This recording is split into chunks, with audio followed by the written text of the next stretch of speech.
name's Jeffrey Lynn. I have a story to tell you.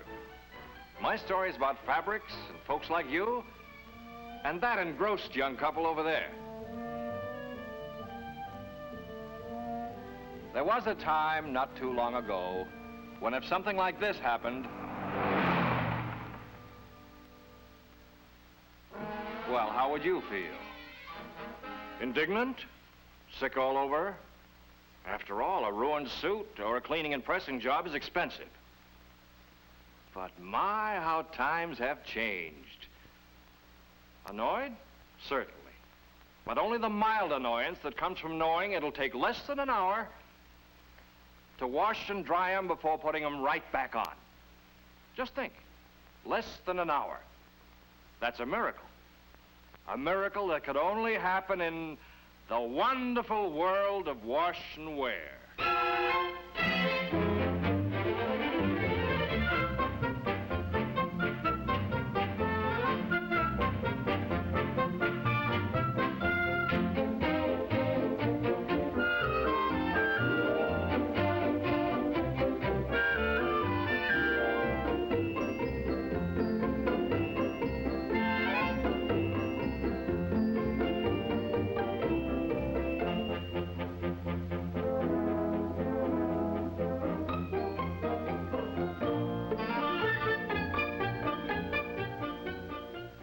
Yes, something besides the time has changed.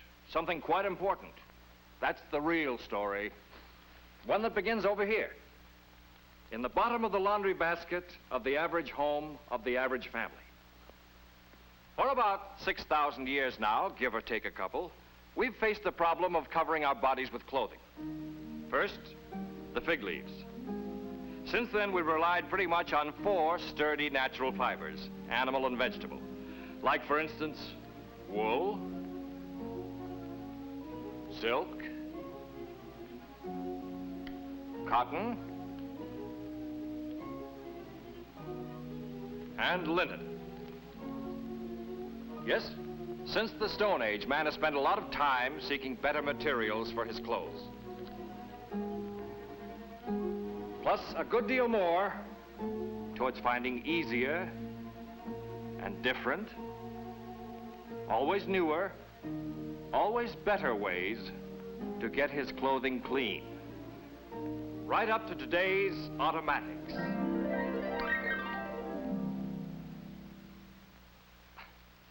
But we all know that the fabrics we used couldn't always be cleaned by washing. Wool, for example. Raw, unprocessed wool, just sheared. Wool's always been, and is, a leading warmth fiber, for outerwear especially. Has excellent wrinkle resistance, good draping qualities, is easily dyed, a lot of design appeal. Yet no matter how we bettered our laundry methods through the years, this little woolly lamb just won't cotton to washing. True, some wool items can be hand washed, but even so,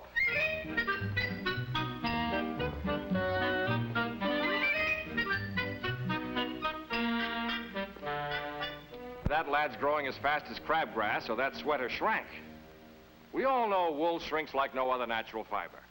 So with wool clothing, it's either costly, time-consuming dry cleaning, or we clean and press it as best we can with spot remover and an iron.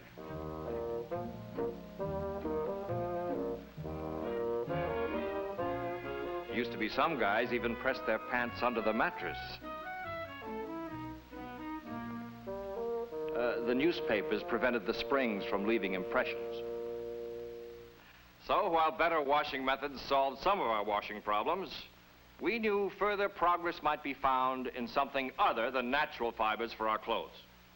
Textile manufacturers, clothing makers, fabric designers all asked, what can we find that's an improvement over wool or blends with it?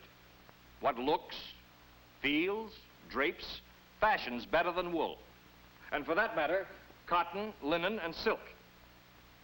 We Americans go for that kind of challenge. We said, find something with all the good things of natural fibers and none of the drawbacks. That's when the test tube boys knuckled down to work. So began years of research, of tireless work of many men, of spending, well, let's not get into how much money, to create the modern man-made fibers for fabrics that we enjoy today. Day and night, research chemists like this fellow pursued a dream of new, exciting, completely different synthetic fibers. It's quite a dream, quite a story. If I get a little too technical, will someone please ring a bell? You see, for the first time since creation, men were going back to the elements to create a molecule. So soon? I'll start over. Beginning with pure chemicals, scientists, researchers, chemists stole a leaf from the silkworm and literally spun new kinds of threads. Threads and fibers that had to measure up to all the desirable qualities of resilience, that is to hold or return to original shape, softness, lightweight, strength, durability, and resistance to weather. At first, slowly, then with a speed almost too swift to follow, the magic of modern chemistry rocketed us into a new world of modern fabrics. Continuous, exciting technological discoveries gave us such man-made fibers as rayon and acetate, and such synthetics as nylon, acrylan, dacron, orlon, beryl, cresslan, dynel, zephyrum, and many others, including the new resin-treated cottons. Of all these, however, the big three soon proved to be nylon, dacron, and orlon. Why? Because they measured up to every expectation for their basic reason for being.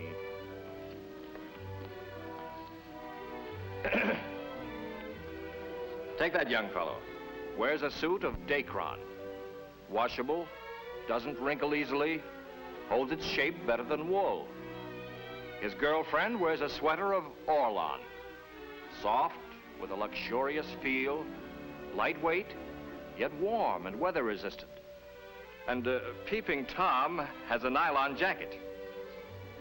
Very light, yet it holds its shape because of its elasticity. Not only lightweight, but plenty tough. Oops, watch out, son. Yes, a fiber so strong that many a paratrooper, many an airman owes his life to a nylon parachute. Well, no one of these modern fibers meets all our clothing needs. But when we married them with the age-old natural fibers, we raised a brand new family of fabrics with greater strength, resilience, and new versatility. More important, these complementary blends meant that more and more clothing items could use new man-made fibers. A few, for example, suits and shirts of dacron with cotton, silk, or wool. Soft finish flannels, tweeds, skirts, and cashmere-like sweaters made with orlon. Women's attractive blouses and sheer lingerie, fashioned from nylon, as well as a combination of other synthetic and natural fibers. All these enjoy greater freedom from wrinkles. Many feature permanently set creases or fashionable pleats. How's it done? Well, let's go back to the laboratory. You see, all true synthetic fibers are thermoplastic. Sorry, I'll try to make it simple. It means heat simply softens the fibers so they can be molded and remolded. This is nylon. Remember, the fibers are strong, yet soft, pliable, resilient, or elastic. That's why if you muss them up, they tend to return to their original shape. That's right. Wrinkles in modern fibers like to go back where they came from. Or, as clothing makers say, wrinkle resistant. Now, when you wash modern fibers, you actually help to banish wrinkles as the fabric seeks its original shape. Know why? Water and detergent, sure. They help the slippery fibers slide smoothly back to their wrinkle-free state. Those little nylon fibers are plastic only when hot. So that's the critical time when wear wrinkles tend to scoot back home, or new wrinkles might appear. Heat does the job of keeping the fabric free of wrinkles if, and it's a mighty big if, the fibers are not cooled off too quickly. Let's do an experiment. There's a temperature higher than I've mentioned so far. when fiber resiliency disappears and the fabric can be molded into any shape we want. This little plastic swizzle stick will show you what I mean. Let's call it a Dacron fiber. See how it can be molded with heat? Now watch. Cool this Dacron fiber quickly, and we give it a permanent shape. It will hold this shape unless we heat it again above the softening point. Did I say we had problems in washing natural fibers? Believe me, new methods and techniques had to be developed in washing and drying modern fibers and delicate fabrics. Consider, on wash day, people use, by tradition, hot water for their laundry. And by tradition, they like to agitate the dirt out so they know it's been agitated. And when they use an automatic dryer, they know that the hotter the temperature, the faster the job gets done. All this is enough to scare a modern fiber half to death. No wonder washing directions on clothing tags usually read, hand wash in warm water and hang up to drip dry. Yes, from a styling and comfort standpoint, we reached new highs with modern fabrics, but our washing methods, modern as they were, simply could not meet the particular washing needs of modern fibers. Almost seems like we were back to beating our clothes again with a paddle on a riverbank. Well, almost. Plus, we used to hang them up to drip dry, a somewhat messy chore even in our bathrooms. It wasn't long before some laundry manufacturers recognized that modern fabrics needed different care. And soon, new washers made their appearance. Some new automatics featured gentle cycles or offered a choice of shorter wash times. Others provided a warm wash water temperature. A few had a cold rinse. All tried to meet the new washing requirements of modern fabrics. Requirements which were to become even more exacting because the laboratories of science and the apparel industry suddenly catapulted us into the wonderful world of wash and wear.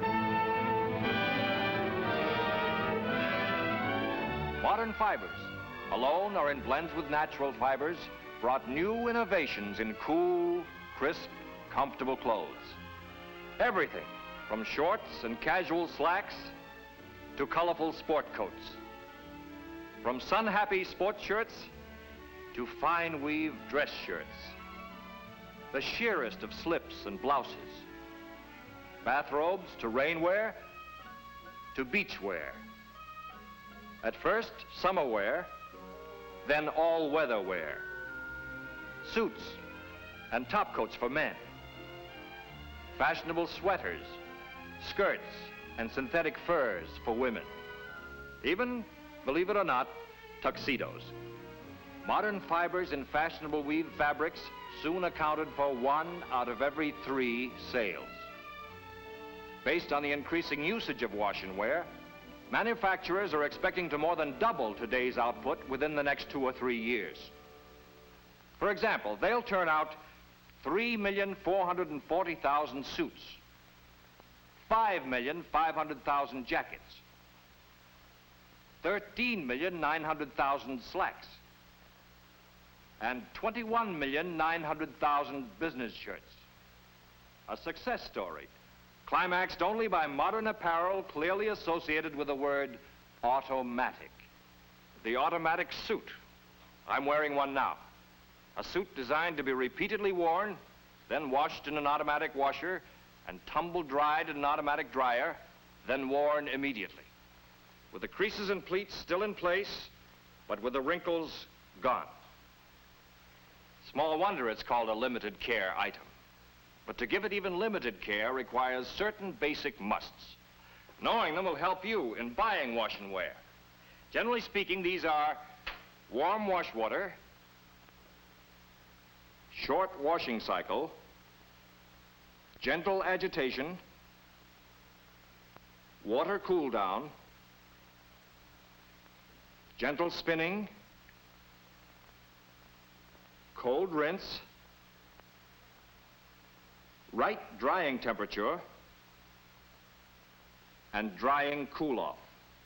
But speaking specifically, laundry research specialists asked, what is warm? Here's a shirt washed in water that wasn't hot enough. The wear wrinkles, especially around the belt line, just couldn't return to their original position and disappear. We call this losing their plastic memory. This skirt was washed in water that was too hot. These aren't wear wrinkles. They were put in by draining and spinning action. They were set because the hot water wasn't tempered with cold. Looks like the dryer temperature did some work in unmolding some of the preset pleats. Could be the lady's temperature went up a bit too when she saw the results. Actually, washing temperature should be over 120 degrees, but always under 145 degrees. And certainly drying temperature should rarely be more than 20 degrees hotter. Remember our little experiment? We found heat was very important, not just to remove soil or to dry faster, but because heat must remove all wear wrinkles without disturbing preset creases and pleats. And what is gentle? Certainly not the bongo drum agitation that manhandled this delicate garment. Specifically, wash and wear must be laundered in water that is medium, only long enough to remove soil, gently at low agitation speed to protect delicate fibers, and in water that is cooled down gradually prior to rinsing. This protects and sets the fibers so that wrinkling is minimized during the rinse and spin action. Wash and wear garments must never be compressed while they are hot. They should be rinsed in cold water, gently spin dried at a low speed to extract most of the water for drying and avoid setting in wrinkles. Finally, they should be tumble dried at the right temperature with a proper cool-off period. A tall order? It most certainly is. No wonder wash and wear makers tell you to follow your automatic's instructions to the letter, assuming the washer can do the job. With one automatic laundry pair, you can. And here it is. The RCA Whirlpool Imperial Mark 12. A truly miraculous washer and dryer. Each with its own special wash and wear cycle. Each completely equipped to meet every exacting requirement of the most modern wash and wear fabrics. And just as important, they provide the head of the family with all the carefree advantages of completely automatic, lint-free laundry service. Everything is simplified with this color-keyed control panel. Watch. She just turns the automatic fabric guide to the modern fabrics used in wash and wear. Dacron, nylon, Orlon, plus embossed cottons and blends. Reading across the fabric guide, we automatically see the correct settings for every operation. With every control, color keyed to the fabric guide. She simply dials to color. No guesswork. No need to refer to complicated instruction books to achieve the best, the safest, the desired results. According to the automatic fabric guide, and remembering the basic musts, she selects the low agitation and spin speed. She selects cold tap temperature rinse water and medium wash water temperature. Now, she selects the special wash and wear cycle and a 4-minute wash time. The only actual decision she makes is how much water to use, and that simply depends on the size of a wash and wear load.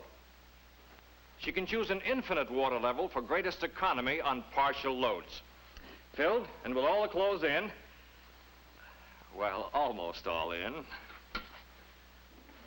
and with the water level reset, washing begins.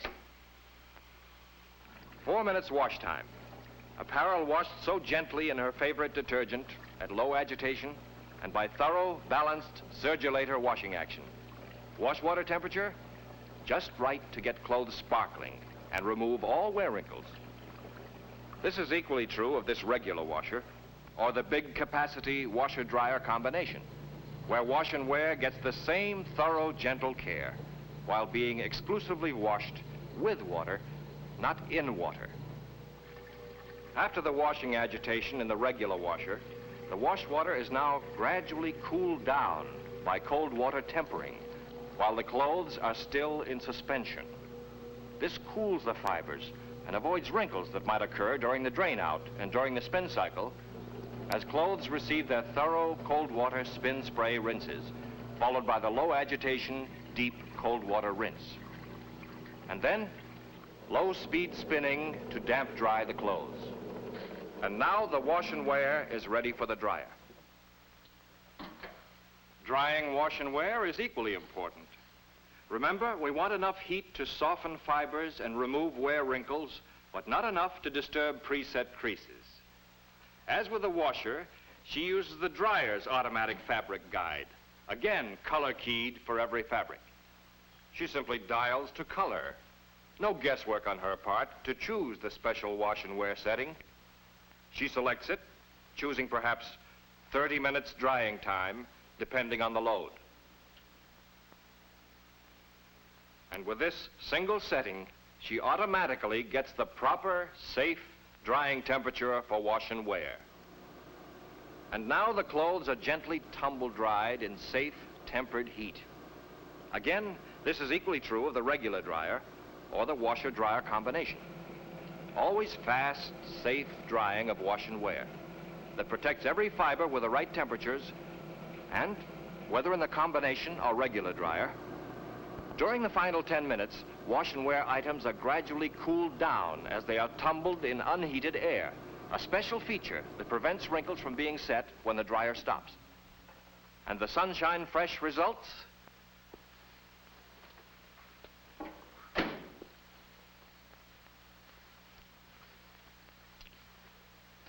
The wash and wear suit, the wash and wear dress, ready to wear. Trouser creases razor sharp, dress pleats all in place. Seems like a miracle, and it is. The most modern, the most automatic washing and drying service to match the most modern fabrics in family wear.